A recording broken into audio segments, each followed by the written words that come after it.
Today I am visiting the old US 131 State Forest Campground, named so because the campground is just off of Old US Highway 131 road, not to be mistaken with US 131, the main road that runs north and south on this side of the state. I'm actually starting this video off on Old US 131 road because there's not a ton of markings for this campground, except for that little tiny sign that I just walked past, and then there's one here for the North Country Trail. Other than that, you don't get a whole lot of campground markings until you get down the turnoff here and up the road a little ways. The first sign you walk past is one stating that you have to have a recreational passport, and that's boring. You see that everywhere you go nowadays. Up here, just a little ways up the road, you finally run into the campground sign letting you know that the US 131 State Forest Campground is up the road a little farther. So I'm going to race up the road here and actually get to the campground.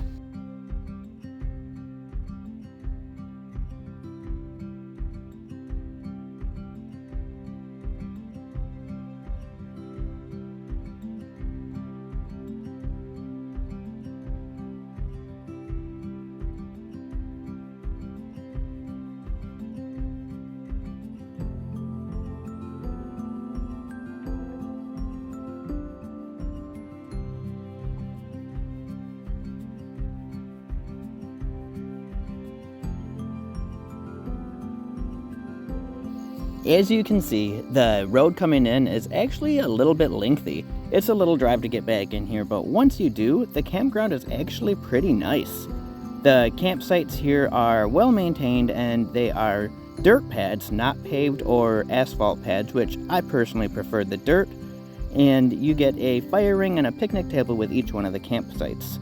There are 25 of these campsites available, but there are 6 of them that are down by the river on a large mowed area that are considered walk-in sites for hikers hiking the North Country Trail or paddlers paddling down the Manistee River that runs right through the area here.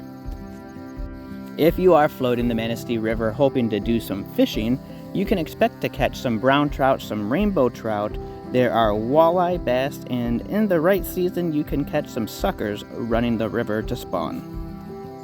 If you happen to be here backpacking or hiking the North Country Trail, you have a couple options for staying the night other than just this campground.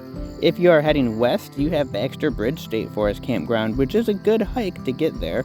And if you're heading north, you have the Spring Lake State Forest Campground. Also attached to this campground is the Fife Lake Loop, which is about a 21-mile loop. Last time I did it, I clocked it at 22 miles. This loop is an excellent choice if you happen to have some Boy Scouts in the family that need to do a long, extended hike to get their hiking badge, or it's also a great option if you're just looking to do a fairly easy overnight stay, because halfway through that loop you come up to the Spring Lake State Forest Campground, so you got about 10 miles one way, 10 miles back. That's not the exact distance measurements, but it's pretty close for reference. Definitely do your research before you go off and start backpacking and hiking, and just assume that my measurements are correct.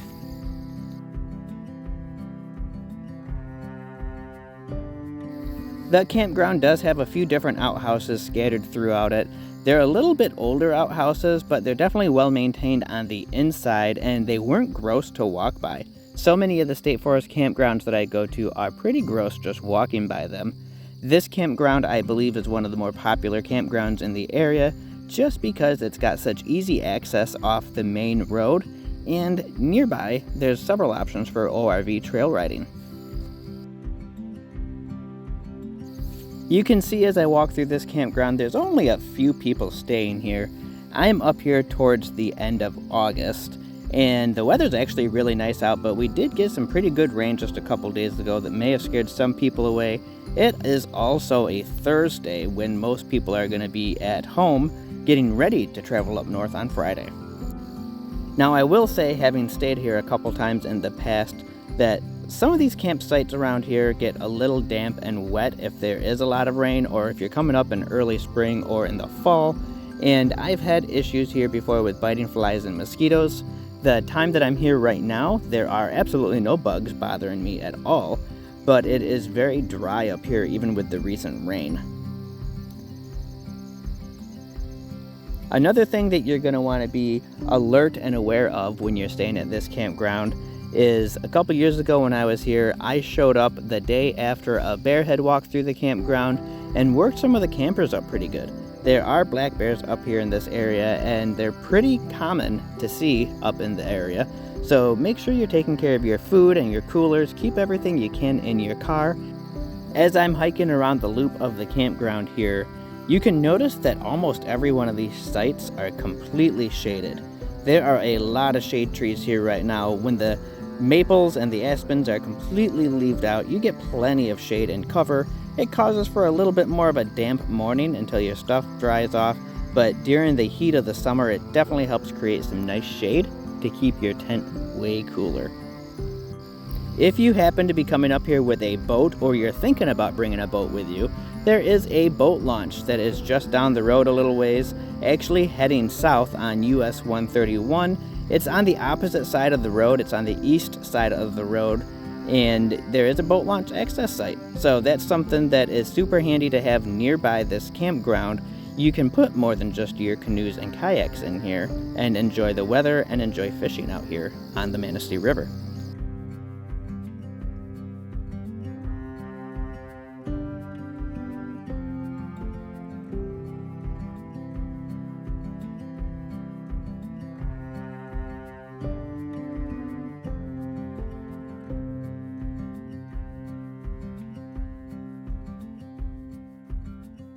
As I come up on the registration station and the billboard with the information, we walk by the only hand pump for water that I've seen in the entire campground, and it's pretty centrally located. It's not too far from any of the sites, but it's also placed here conveniently for the hikers, backpackers, and the canoers that are staying down here on the lower level of the campground at the walk-in sites. I'm going to follow this foot trail down here to the walk-in sites, and we'll take a look at that in the canoe landing that we have down here that's just off of the walk-in sites.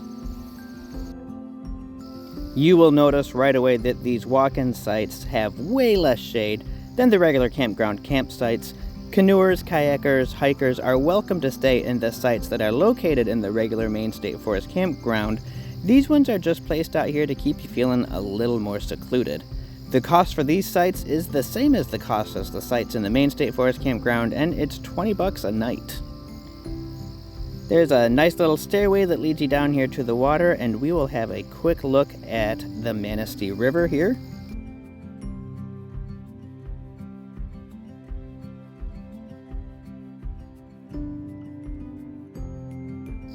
If you're here looking for a nice little adventure with your canoe or kayak, you could definitely put in here at the old US 131 State Forest Campground. Go with the flow and paddle to the Baxter Bridge State Forest Campground. There is actually a pullout site that's just beyond that campground. It's the old US 131 State Forest Canoe Pullout, and it's down the river a little ways, but it's meant to be a day trip, or you could pack some gear and stay the night on the way. Heading back from the river into the campground, we're going to hike up this short trail here, and it's going to bring us up to the trailhead for the North Country Trail. At the trailhead, there is a parking space for maybe 6 or 7 vehicles.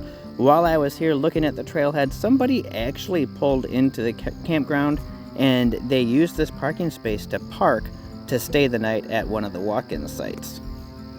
Here's a nice little hand-carved map of the river and of the North Country Trail area, and then there's some North Country Trail information with distances and a map of the entire space here. Really good information if you're here to hike. And then off on the left, you have a boot brush to help keep invasive seeds, plants, debris off the trail and here in the parking space so it's easier to control. From the parking lot here, you have a couple more outhouses that are nearby for the canoers and the backpackers. And then this trail leads you out to the main road that takes you back to US 131. Like I said earlier in this video, this is actually a really nice little campground. I've stayed here a couple times, and it's definitely a good spot to consider if you're looking to do the North Country Trail or just to float a small section of the Manistee River and enjoy the peace and quiet of Michigan's up north area.